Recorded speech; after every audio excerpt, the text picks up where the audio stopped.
I'm Yeun Kim, and I'm an 8th term student in the graphic design program at ArtCenter.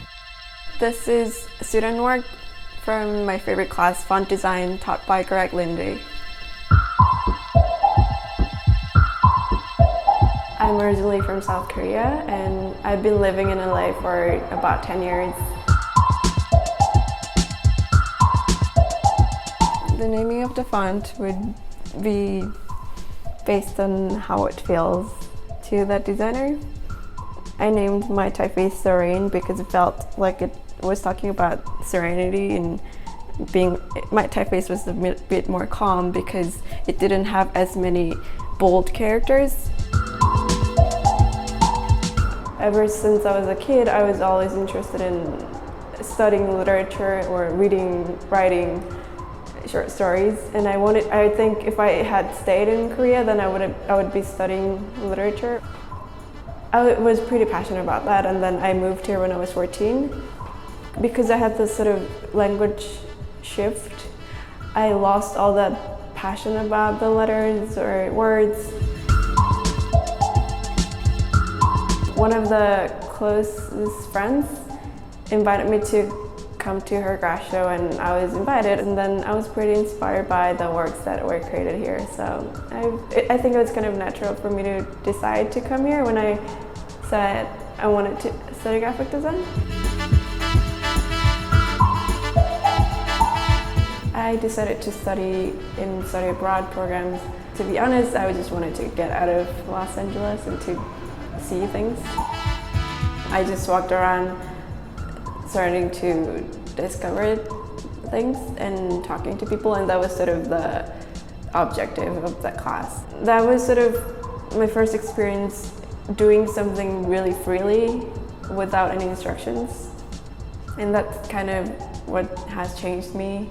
Going really far in the process and coming back at the end with typography or graphic design or things that I've learned.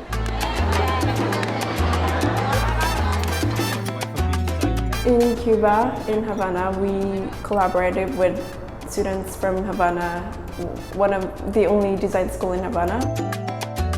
Over 4 days of the workshop, we had to create a pop-up store for students over there. And with my team, I created a little megaphone. We kind of placed it in the 3rd floor of the building for the students to shout out any words or expressions that they had in their mind.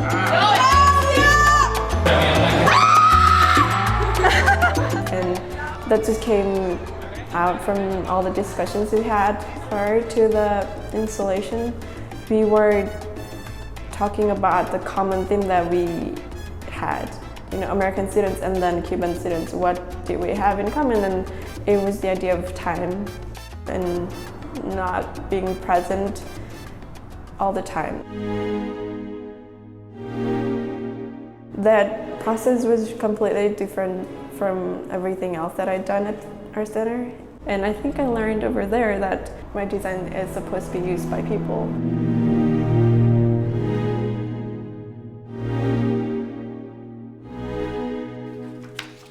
After that, I began to think about spatial design more and created a book about sound poetry.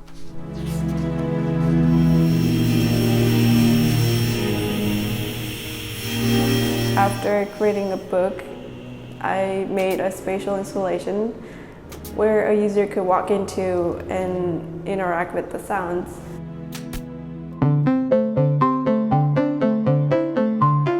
I created 6 different white panels. Each panel represented the body of a poet. So if you walk in, you're directly engaging or interacting with the body of the poet that's standing in front of you. So you could just lean towards one panel, then you would hear their voice. Saying, "Hello, it's me. I love you so much. I can hardly wait to see you.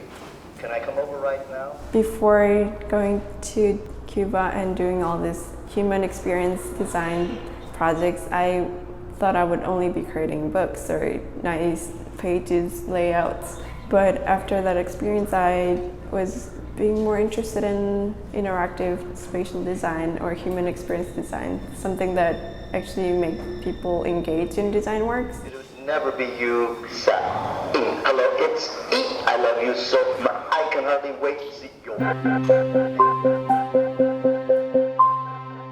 My focus on books and publishing is just one of many paths available to graphic design students, including interaction, motion, and packaging design.